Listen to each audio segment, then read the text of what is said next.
Hello, this is Greg from Online Language Academy, and today I'm joined with my friend Amy from RealEnglishConversations.com. Today we're going to be looking at different ways that you can improve your spoken English at home alone. That's right, we're going to be looking at 10 different things, 10 different activities that you can do without a teacher or between your classes to help you really improve your fluency and confidence in spoken English. So if that's something that you want to do, then you're going to love this video. Let's go.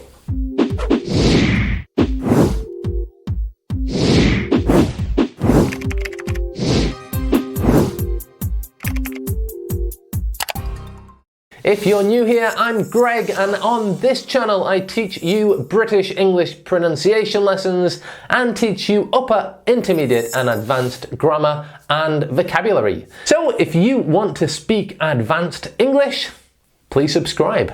And if you know someone who you think will enjoy the channel, please share it with them too. So as I said, in today's lesson, I'm joined with my friend Amy from RealEnglishConversations.com. This way you get ideas from two different teachers with two different accents of different ways that you can practice your spoken English at home alone. So let's hear from Amy. Amy, hello. Hi everybody, my name is Amy Whitney from RealEnglishConversations.com. Thank you so much for having me over on your channel, Greg. So for the first activity that I'm going to recommend, this is one that can be used for any level, beginner to upper advanced. It's going to help you to improve your speaking fluency and to build your confidence. This technique is called repeat it 3 times and is pretty simple. It sounds just like it is. We're going to use a speaking activity. Actually, the activity that Greg is going to mention next will be perfect for this. And you try to answer the question or do the activity basically. So during that attempt, you might have to look up some words to find some vocabulary that you don't know. You're probably going to have to think about different grammar structures or to make sure that you're forming the sentences the best that you can. That's totally okay in this step. The second time, you're going to try to go through this process again. You'll find new words that you're missing, new grammar questions that you have, but it's okay. All of this is preparation for the third step, which is your fluency practice step. I want you to focus on your flow.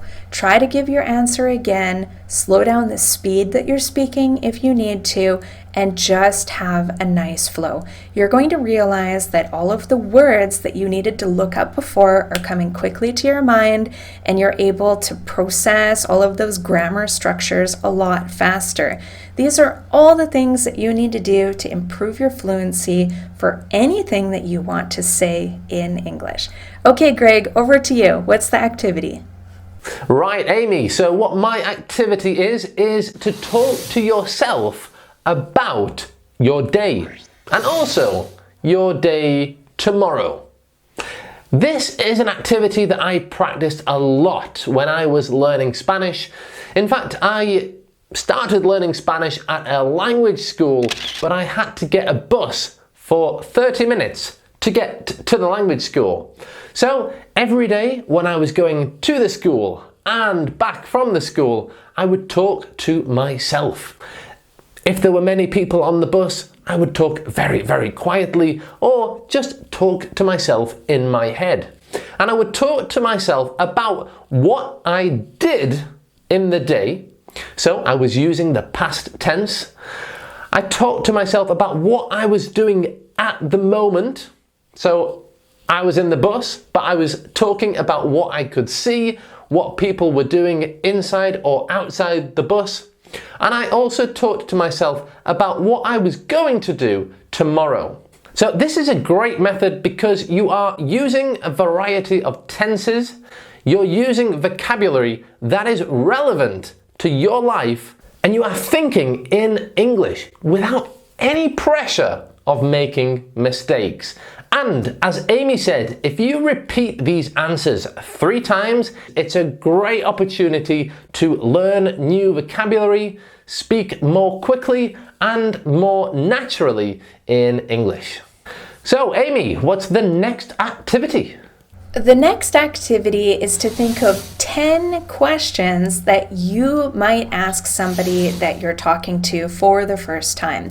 This is going to be great preparation because number 1, you're going to have a list of questions ready that you can use when you meet somebody for the first time. And number 2, you're half prepared because if somebody asks you the same question, you've already thought about what the answer is and practice the words that you need. So what sort of questions am I talking about?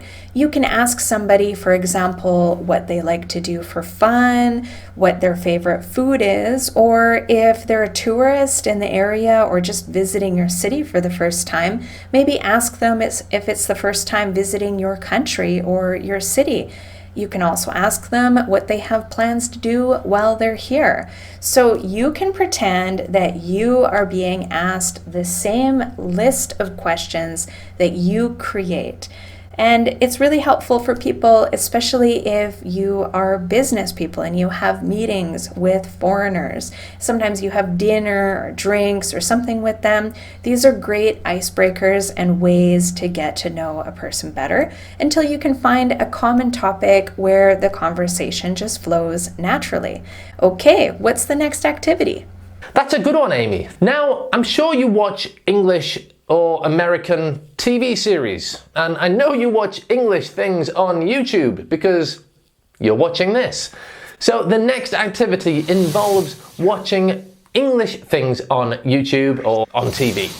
Basically, the activity has 3 parts. First, find an extract of your favorite TV show. Let's say Friends, for example. Just choose a very short extract, a very short conversation between your favorite characters, Joey and Chandler, for example. So listen to it with subtitles. Then I want you to imitate those actors. Imitate exactly what they are saying. This is why it needs to be a very short extract, because I want you to really focus on the intonation and how they link words together. The next step is to record yourself imitating your favorite character. So just get the recording app on your phone, hit record and practice exactly the intonation and the pronunciation that your character uses. How you doing? The next step is to compare your recording with the original. Listen to yours, listen to the original, and find the differences that could help make your English more natural. Record it again, making those changes, and compare. And keep repeating until your English is as natural as possible. One thing you can do on YouTube is slow down the speed of the video. So this is a great tip to use. It's going to make it much easier for you to really listen to how the words link together and also really pay attention to the pronunciation and intonation of the language. Practice slowly, and then when you're getting better, put the speed up back to a normal speed so that you can say it at full speed. Right, Amy, what have you got? Okay, so for my next tip, this is something that anybody can do anytime. And I actually recommend this speaking activity when you're a little bit tired, but you know that you really need to practice speaking because it takes a little bit less effort than some of the other ones that we've recommended. So this is to read out loud. English is complicated. The pronunciation will drive anybody crazy. I understand how difficult it is, but it's really important for us to focus on good pronunciation and to know how to read out loud, read the words and how they're said at the same time. If you're having a problem with reading and understanding how the words sound, it would be ideal for you to use something that actually has audio attached. So what you can do is you can listen to the audio first for maybe one paragraph or 2 to 3 sentences, and then after you can try reading it yourself. If you're not sure about something or you feel like you're probably making a mistake, go back and listen to the audio again and listen very carefully to how the audio says the words. This is a great activity to train your tongue and your throat and your lips and everything that you need to do to sound great while you're speaking English. Thank you, Amy. So we've looked at 5 different ways that we can practice spoken English at home alone.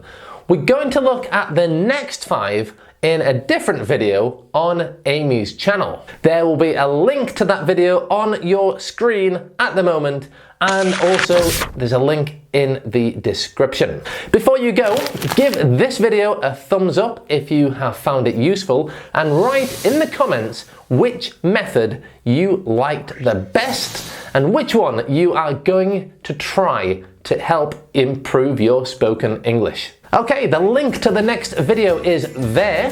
Please subscribe to this channel before you go, and subscribe to Amy's channel when you are there to learn conversational English from a North American teacher. Thanks for watching, and I'll see you in that video. Bye for now.